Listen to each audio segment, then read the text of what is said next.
ụtụtụ ọma na ụmụ ọdịnala Igbo. Aka m bụkwa onye nke gị Ogbuefi EZE-ANA Ugochi tubelu oraifite.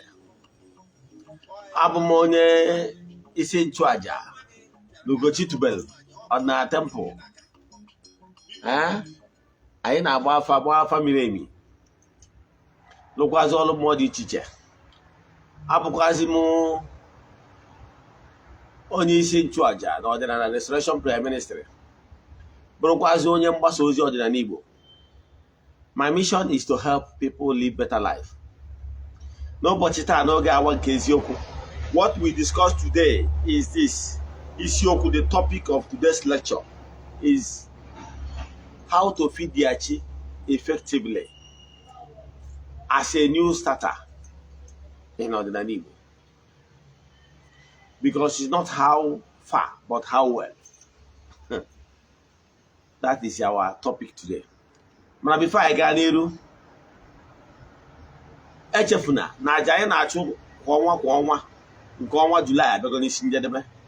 Nke ọnwa Ọgọst ga-ebido n'Ọgọst 6th. So ọ bụrụ na ị chọrọ isonye na ya bụ aja, you forward ya 3 prayer requests, then make donation token to the account.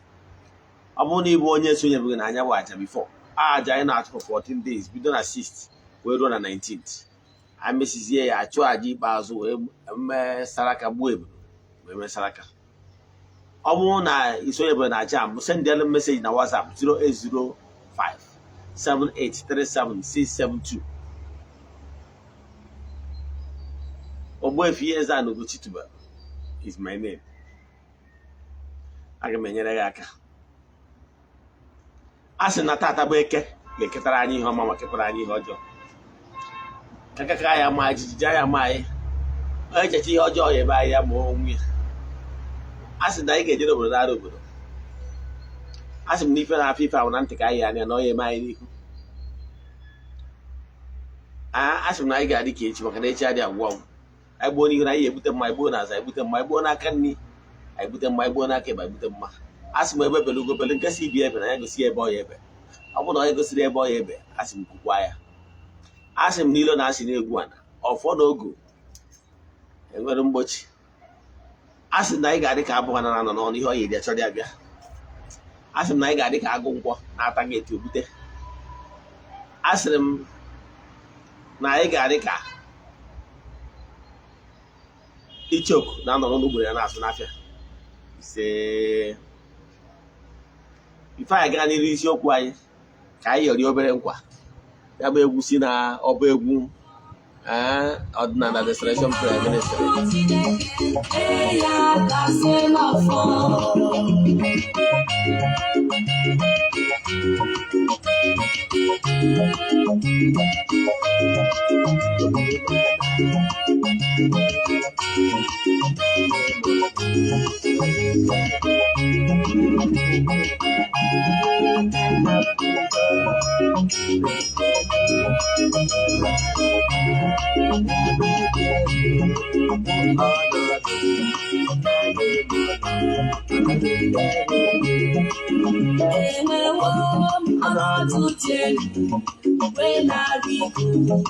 Ụbọchị dum obi umeala ka ji na-arịọ naanị m ọnọdụ nke dị elu.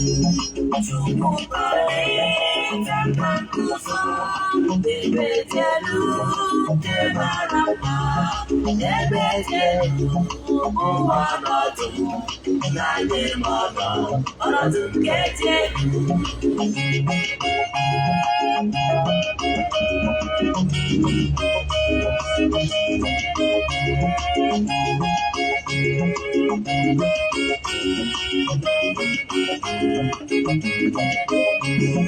Ọtọ ịmụta ịna-atụ ebe obi nara mmiri na ụfọdụ na-atụ egwu oriri aja ebe dị elu.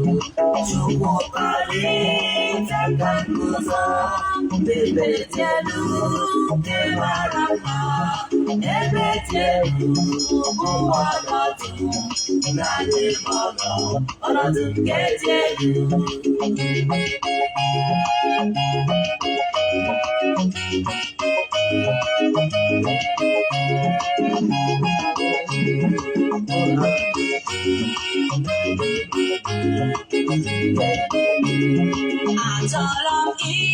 ndị sọ n'ụwa guzosiri n'ime ọnwụnwa okwukwe nke na-ezipụta abụ dị nsọ na-emeji elu Chukwu kpalitekwa nguzo na-emeji elu nke mara mma na-emeji elu ụwa ọnọdụ na ndị ọnọdụ nke dị elu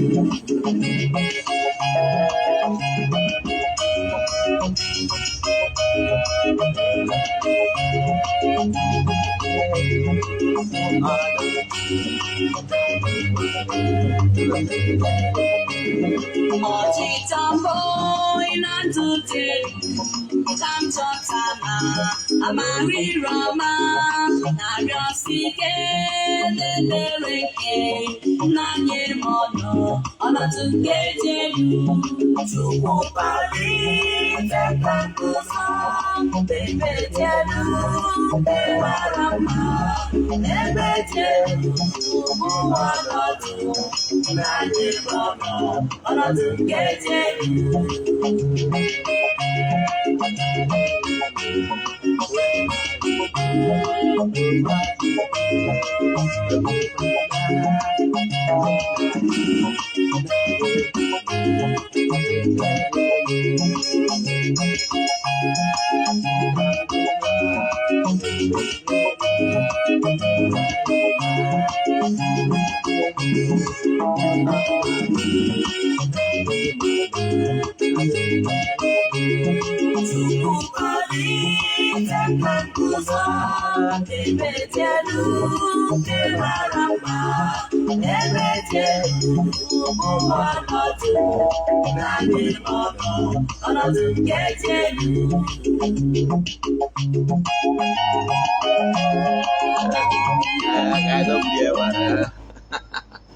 ụtụtụ ọma na ụmụ ọdịnala Igbo anyị abịakwara n'oge awa nke eziokwu nke ọbụbụ nwa bụ onye isi nchụaja Ogbuefi EZE-ANA Ugochi tubelu na-anọ n'isi ya na agbaziri m egwu nke adịje karịrị away egwu a na-atọ mpisis ya maka na ị mara ka anyị si wee kwado na nke ikpeazụ a n'oge ọdịnala a gwara m gị akụzi n'ọta I can tell you what you don't know is only a mystery to you. Do you know that why some people can no they elepo sibunata? You might know the reason. The reason is that some people faith and conviction is still so small. Even Jesus and Dokobe made mention of it. That if your faith can be even big as mustard seed. Some people are in Odinana. It's not as if they are totally convinced like Ogbuefi. Some are here because maybe things are not moving right. They have not seen the reason. If you are telling them that Odinana pulls on they don't really understand it. Their reason for coming to Odinana is because now a pure house. Their challenges are too numerous. That's why they came back. It's not that total conviction is not there. Even if you're not alone, minimum or so, what's no, I can settle on that. That is the attitude. And that is why their prayers have not been answered. I can tell you that what you have done, there is a lot of people that is giving testimony. Then what is holding yours? What is holding yours? All more. It shows you this conviction. Do you really have this conviction? Monday so. More.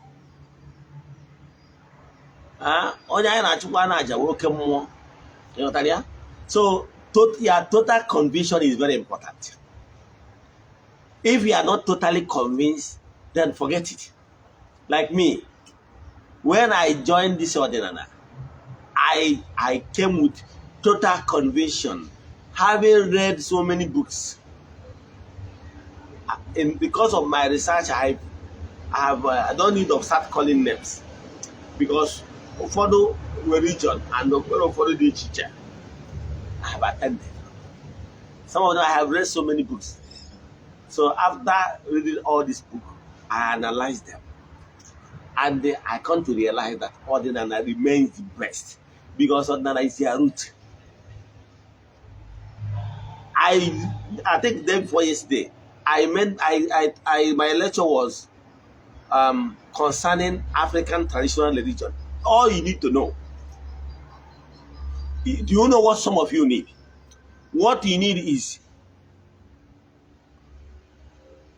communication, having a lot of things in common with brothers and sisters that believe na bundi na-efe na ndị otuchi bundi kwetara na okpukpere ọfọ na ogu bụ ọdịnala. Sometimes that is what some of you need.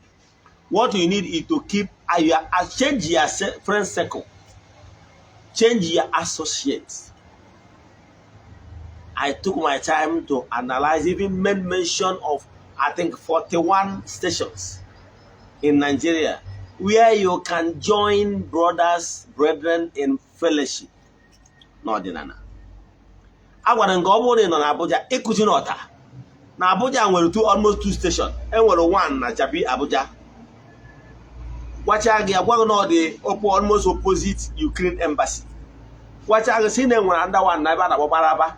Maraba is a border town on the Niger and Nasarawa state. Have you decided? I know some people have already contacted me for the address closest to them. The other guy called me from Port Harcourt. Okay, sorry.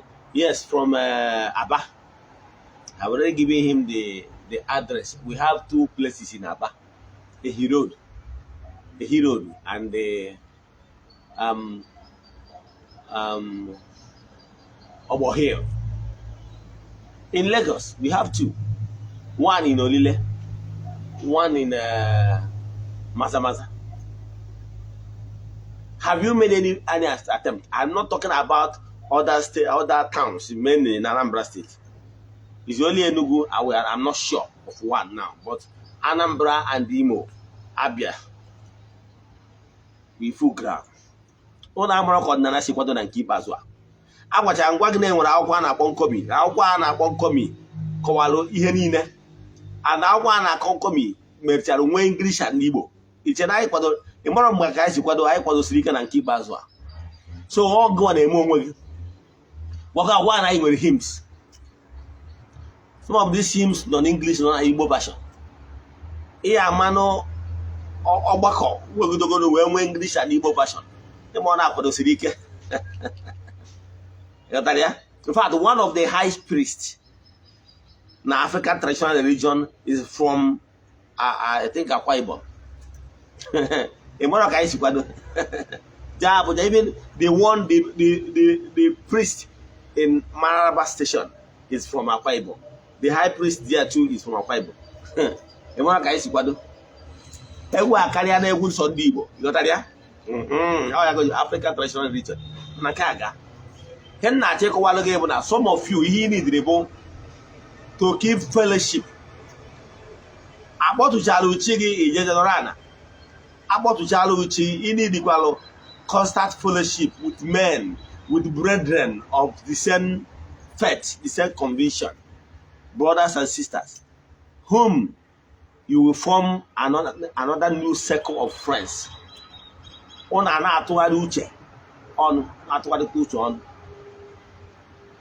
If you got, for example, you go to Lagos. He have for 1 day and work. He have days and one. He have some business tycoon, business mogul, and rest of them. He make new friends. I can tell you by making new friends, you will be able to interact with them. I can change you. Some of you, their problem is mindset. You don't have positive mindset at all. So what you need is to change the circle of your friends, then make new friends. If you are, why you should be attending is that it will make you to have more friends, another circle of friends. I can tell you, once you go there, you will make new friends. by making you friends, you see people that have similar conviction with you. You can share your thoughts, your opinion, your challenges, and your happiness with. I can tell you. Understand? When I was in Abuja, I have so many friends. Understand? In the Abuja station, in the politicians, we have people that expert in their various professions are there. And so you go there and make friends. You can never know. Some of you, he need the keeping new circle of friends. Because keeping new circle of friends will help you to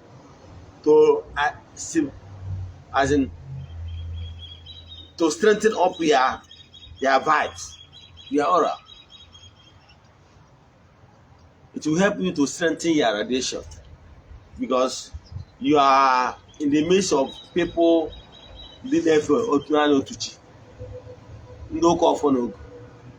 by sharing the ideas, by communicating, you are changing the aura and radiation around you because you need the positive vibes for you to succeed in life.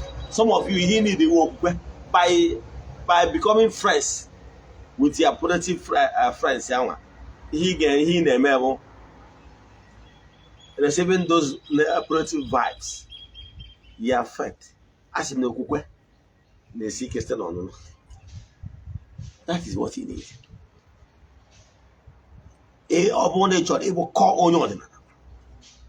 We are living in a world full of challenges. We are living even in a wicked world where some people enjoy suppressing others. But you can change things around you. Sometimes you are as much as want to put you to test. Are you really convinced? This thing is not all about doing sacrifice. So sometimes what they need is consistency. What they need to know to be sure that you are convinced. Now, the right way to feed your children, at least for the new seekers. Onye phone Odinana, genti koma. Ọtụtụ n'ime ụlọ na-akụ ọta. Ụfọdụ n'ime ụlọ ndị batara ọdịnala. Mana enwere ike batara ọfụ. You are not following the right person. Now you became more confused. Magenti koma. Ihe mma agwa gị taa na-abara uru. Ọ bụrụ na ịbụ onye ọfụ n'ọdịnala Igbo. The only thing I can tell you is you are welcome to your root. Welcome back to your root. Now, pay attention to what I'm about to tell you. The first thing you must do, once you come back to Odinana, 1, be happy that you already trace your root back to your origin. 2, your chigi ezumezugi na money negi na haso. Ebe ọbụla isi mejọ ha biko iwe ha dajụọ.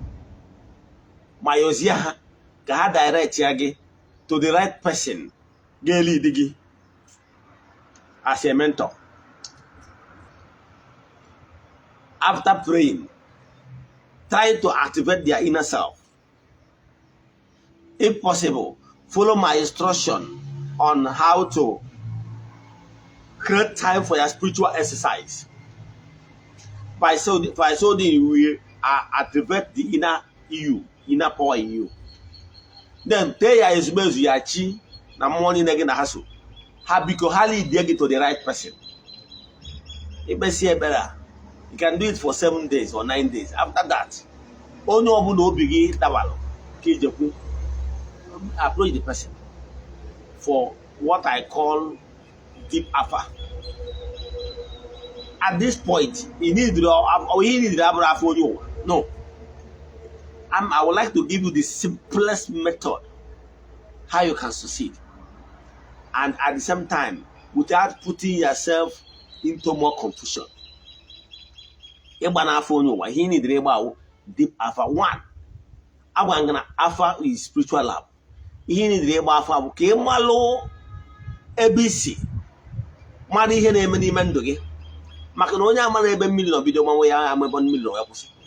Ịmara ihe na-eme n'ime ndụ gị one,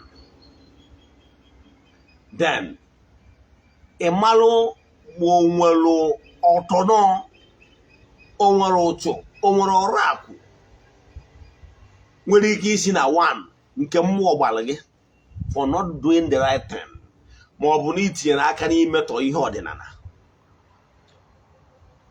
Akpọrọ sacrilege, imerụ ihe dị asọ. Some of you have already engaged yourself in talking abracadabra to holy things and monuments in the family like Ofo and Obi and the rest of them. You want to indulge in that. So you could receive Rudala Ocho from that angle for that singular sacrilege you committed against Odinana. Ka one. Ụfọdụ n'ime ụnụ mere invite ndị ofu ofeke ọbịa nna gị na-eme kasị ofu ihe na ụdị na-eme family depression. Onye gwara gị? So they nwere ancestral cause na-akọgheri na ofu ihe na family ụnụ were akparị ndị ichie na ndị egede na ndị mbụ ndị tọrọ nta na ngwube nna. For that, you need ka eke gị ọkpọ n'isi for that. So ị ga-ayọtugoro ha maka na ọ bụrụ onye amara ebe ọ na-eje ojebe ị nwere ike iburu ọrụ akwụ n'ụjụ. Kedu ka ihe si receive blessing? So you need to go maka na akpapụ ogwu ọkpa eru ana. A ga-ewepụgo that thing wey hindrance for you to have flow of communication with Yachi and his mates. So o nwere ike ịbụ na mmụọ gbara ụtụ ka one. Two, o nwere ụtụ mmadụ gbara gị. O nwere ụtụ mmadụ gbara ibie. Example, years back, I was traveling from Onitsha to Oka. There are this pretty lady, pretty damsel that was like sitting beside me. That was years back. This story is about what happened about, let's say, 15 years ago. At the stage, you start talking. What talking? She told me that the greatest thing that is paining her at that time, I wish it's now, I would have saved her. She told me that a couple of months back, as at then, that a man he knew would like want to marry her. The man came to her, their place. She's from Okoso. Now, want to marry her. Only at the now feel after some time they fix a date for the bride price of a thing. They waited. One village woman came and asked, dog I was no. Eventually, the dog letter came a little bit late. Now, after the introduction or whatever, the time for her, she was invited for a few asking questions. And so that she will be able to identify the man that want to marry her, as it was done in Igbo land. As he's about to greet the man in question that came to marry her, that day was never the first time they are seeing each other. The man shouted, is it this old woman that he actually came to marry that is no longer interested? He walked away from the parlor. Walk away. His brother tried to convince him to come back. He said no. That the woman that he's seeing now is so old. That is how the thing ended. His family member that came with him came to the family and found the family, sorry, we have bishop here that their brother who want to marry, that they escorted, was like, it's not what he saw some time ago. That the person he's seeing today is different, more older. So they now pleaded with the family that they have to go back and they sort things out. That is how the marriage ended. So this lady, she was so painful, as in, the painful was so much. He pained her so much. The reason no the problem. It's not that the man did not marry her, but they haven't come to the family and the news spread everywhere in the town.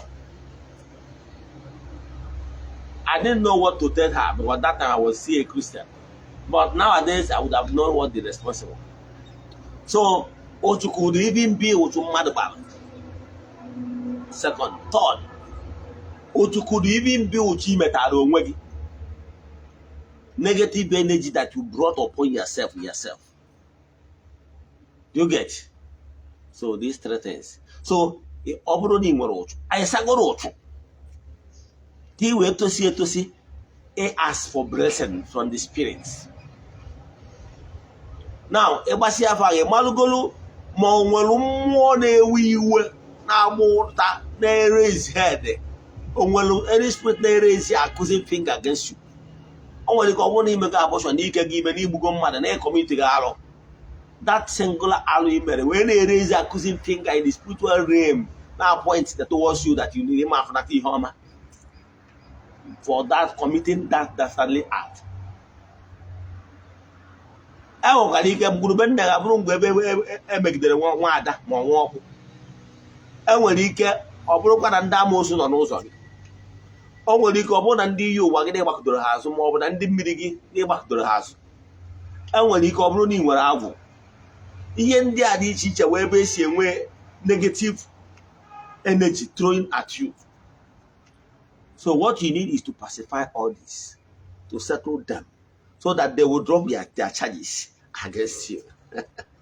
When we had about natural death, yes, I can tell you. Let me use him or at him.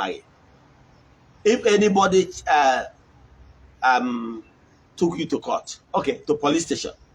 Because the person was like thinking that you offended him or her by any means.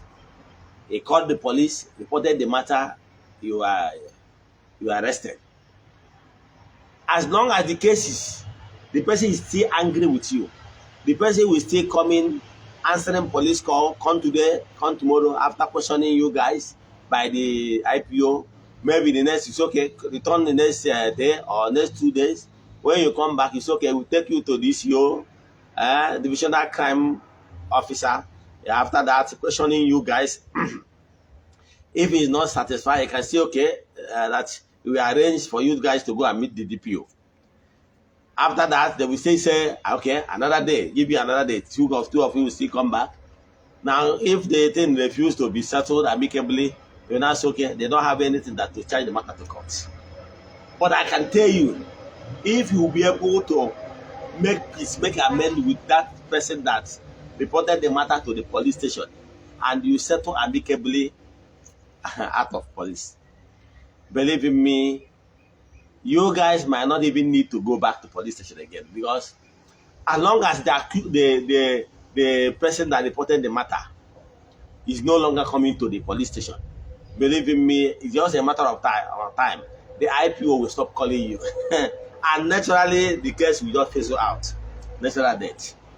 So, in the more, once the accuser, the spirit that is leveling a charge against you, drop the charge.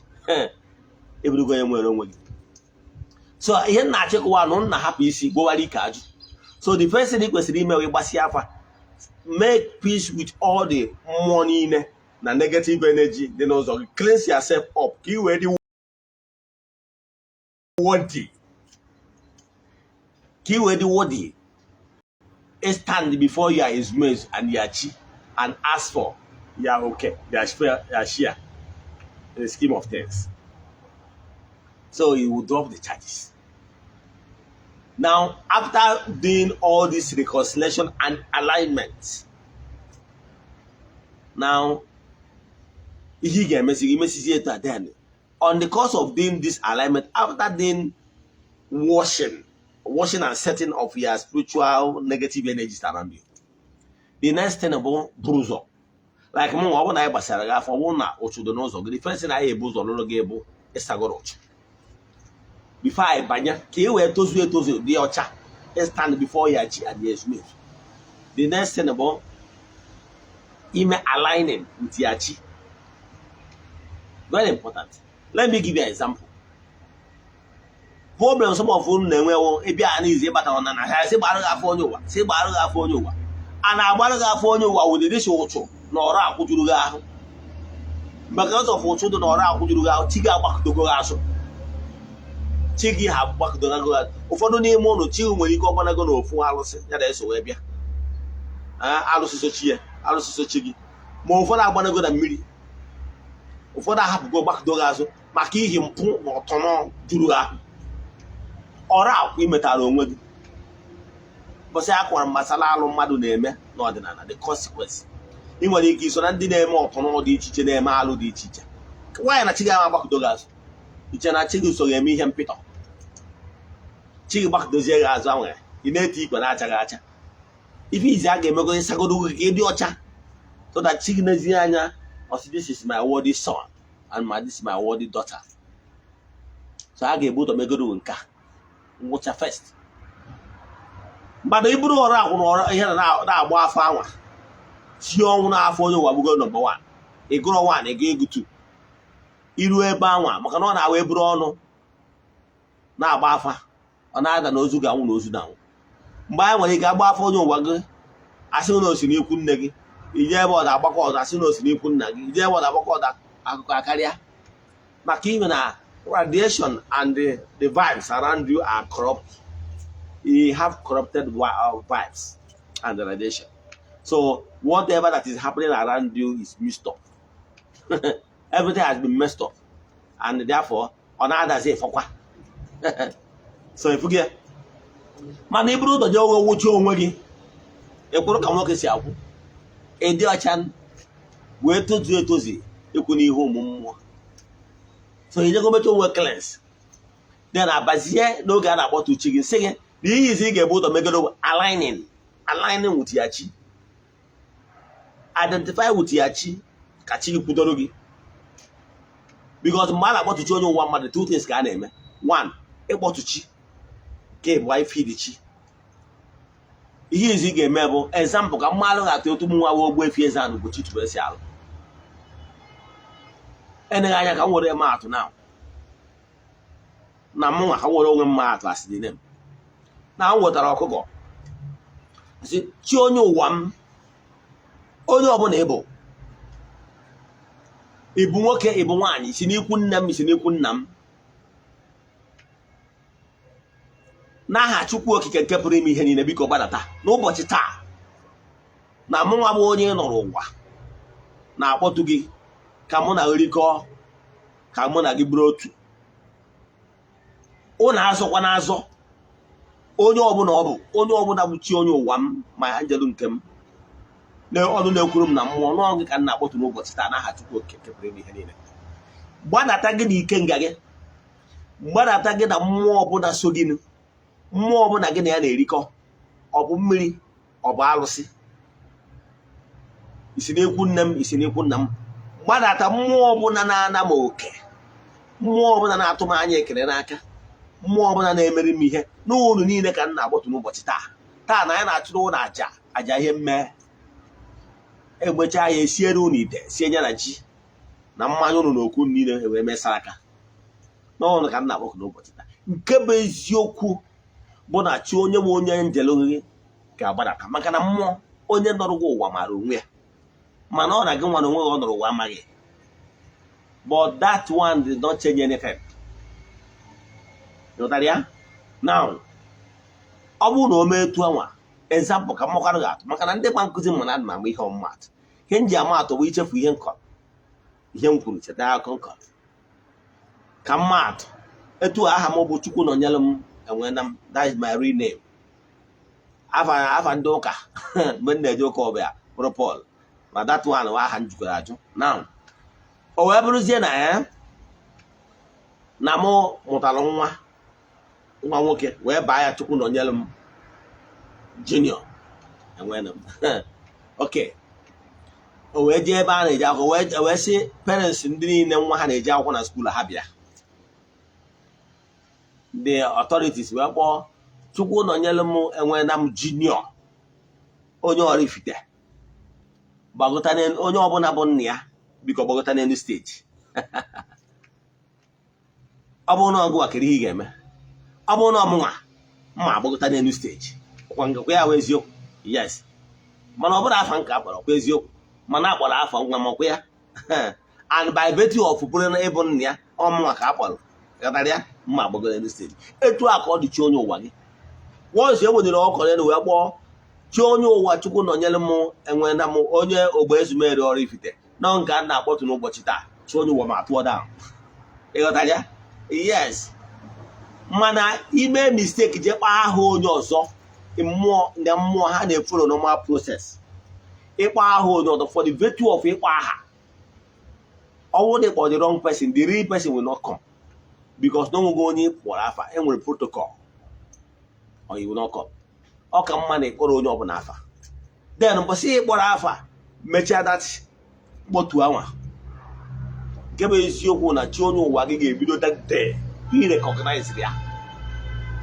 Bido kwudoro maka na onye abịa were oke. O were osisi oke anwa. Ọ da ndụ ndị ọzọ niile na-azọ n'ọnwa m n'ikwu m n'ibe m onye ọbụla ma bido mbido onye ọbụla arịọ chi ya azụ. The only man standing bụ onye anwa nọrọ ụwa onye ya pụta ya were oke. And o werecha na oke that day, having cleansed yourself before the day. Now ọ ga-ebido na-eso gị as a worthy son or daughter. Because once you're around, repel you away from you.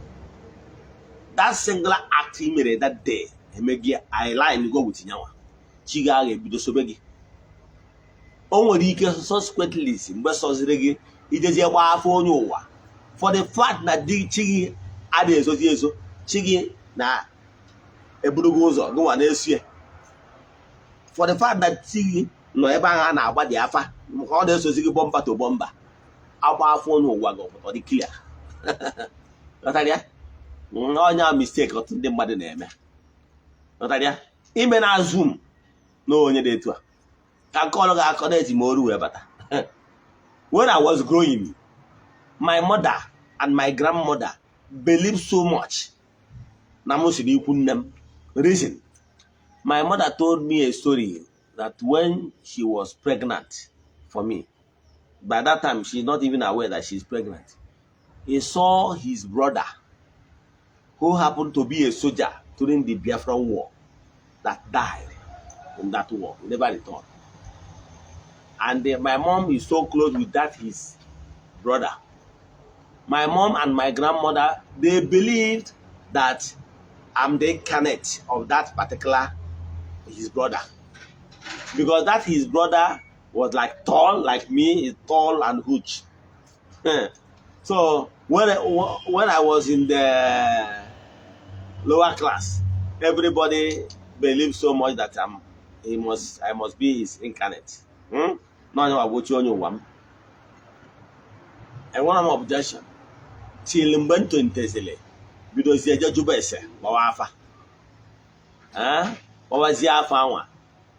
Oweburu na onye na-apụta n'afa abụrụ from that my mother side, no my grandfather bụ onye sịrị n'ọnya njụọ onwe ya ọsị yes n'ọnya na-ekwesị oke ọ bụrụ n'ọnya ya gosi m miracle ya mere m ihe dị etu a bido oge dị etu a mere o mee nkwele ịghọtara ya. And since that time ebe ọ bụla nje n'afa ọkwa that my grandfather na-apụta had it been I keep believing that assumption of my mother. Okay, why did my mother believe so?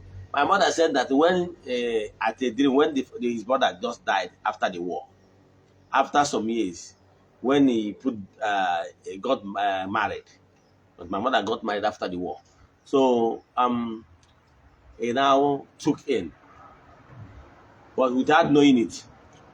At a night, he had a dream of seeing his brother in the dream. So walking along the same side with him. My mother was like, he already fetched water with a pot of water.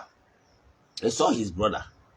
And she now called her brother to come and lift the pot on her head, to lift the pot, so that he shall be able to carry the water home. So that his late brother helped him in that dream to carry that pot home. After that month, she missed her period. So for her, she believed that for seeing that his brother in the dream, that it could be that his brother is my incarnate. And for the fact that I'm tall, like his brother, without knowing that my grandfather too is very tall and huge. So some of you are working based on assumption of maybe what your parents told you, or someone will be telling you that when he was small, that they used to call him or her the name of one person. And therefore, he or she grows up having that person in mind, thinking that the person is the reincarnate. So what I'm telling you, no need of assumption. I'm not saying that it could not be the person you have assumption for. No. What I'm saying is that for the first alignment, don't call anybody. If the alignment is properly done, believe in me, the person will follow you. And subsequently, if you do a phone over, it will be clear. But some people are in dilemma now. Because they came back to Odinana. The first thing they approach is Afonowa. He went there, they tell it from the mother side, they went there from the father side. At the stage, they tell the person is brain stuck, confused. And at this point, he cannot go up, cannot go down. At this place, at this church, he becomes so confused. Some of you Makani happy made the right thing. Kedu ka o si dị ka ihe bu ọrụ akwụ n'ụtụ na mmetọ na mpịatọsị niile ahụ ịpịatọrọ wuti ya cousin. Ị ya asị nọ ihe mere na amaghị ama alụ ka imelụ ya akpụ alụ. Ị bịa ihe anọ n'ịta wee je kpọtụ ochi gị ma ọnọchi inwe ndụ. Ịma ọnọchi ji oke. Ịma ọnọchi bụ ụzọ. Ị na-ejezi ka chi gị na-enye gị oke gị wute mpịatọ niile ahụ n'ọtọ n'ọnụ ọrụ akwụ juru gị ahụ. So ihe ị ga-eme bụ now. As na nwata Josie Amagujoje Engine, for the fact that they have done the wrong thing, should go back to the square one. Do the right thing. If there is no around on your side of any kind, and they are at peace with your chi, believe in me, things will start taking on shape. Just gradually, it can never be by magic.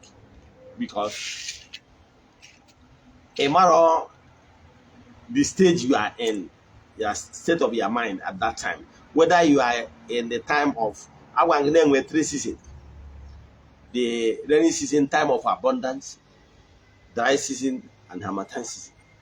So it could be at that time where the dry season in your life.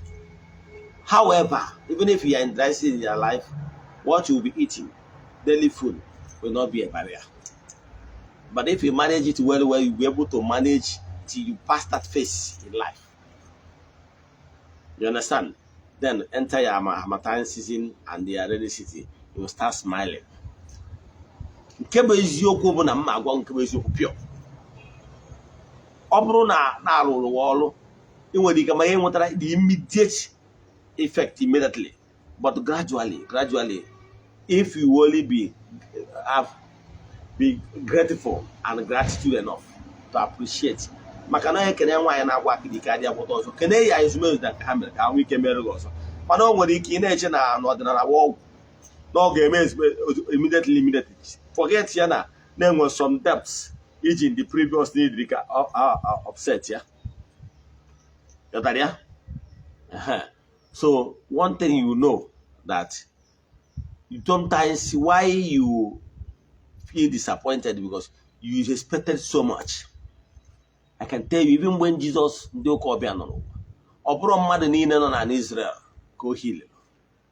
Yes, ọ bụrụ mmadụ niile. So be patient with your chi and the exumes. And what I can assure you is that anybody ọbụla chikata n'ọdịnala, what you will eat to pay your bills will not be a barrier. Chi nke igwe ga-emeri sure na nni na-eri abụrụ about problem. However, everybody will not be billionaire or millionaire, yes. But taking care of your daily needs is sure.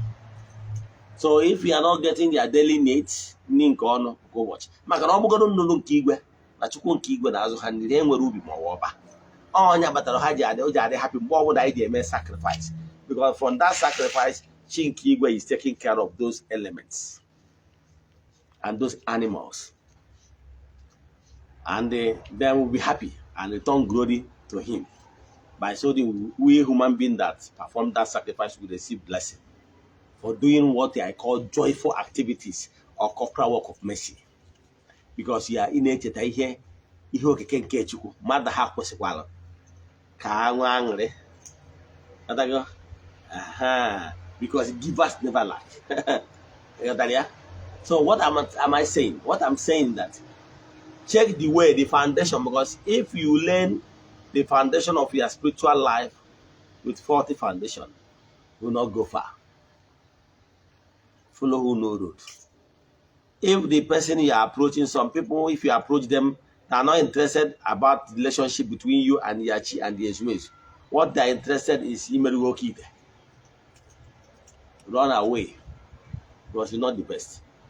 Anybody that really want to guide you spiritual strength for you to grow from their root should start from one. Negative energy around you and cleans you up. Then start with your chi, your ndichi, your issues, and the rest of so on with all your elements. And then be convinced. The problem we are not having is that most of people are not convinced. They came back to Odinana without because of one challenging or the other. We totally see, if you see my conviction in Odinana, I believe no one if I'm not getting it immediate, believe in me, soonest I will get it. And it normally happens that way. Not 3 times can you this year. Hey, me got the first one, made the second one, the third one. Again. So, mana, when he me by next month, me tomorrow na go even swear. By next month, me tomorrow na go even swear. Something is loaded. Yes, yeah, guys, you know. Inwa ajuju na nkuzi nkuzi taa. Ma ọ no nwere ajuju inwe na nkuzi na nkuzi go so far na Odinana Igbo. Ma ọ bụ na ịchọ ka agbara gị afa mmiri emi ma ọlụ mmụọ, send them message na WhatsApp 08057837672. Ogbuefi EZE-ANA Ugochi gwa ha ka anyị makwa ụkwụ n'ala wee nye ndị ngọzi ikpeazụ.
Share the link, invite your friends and well wishers.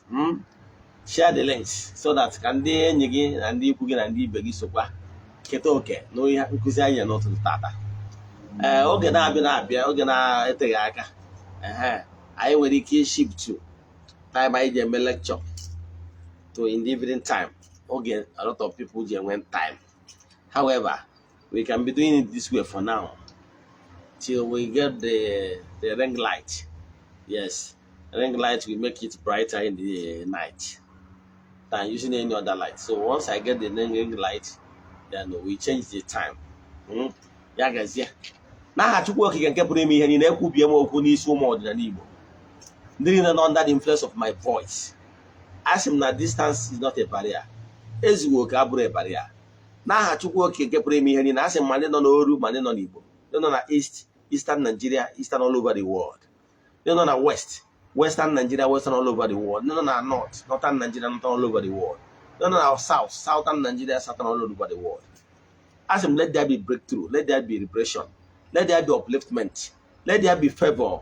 Now, I took work and kept me here. Ask him, he here in a way, Omega, with the whole woman.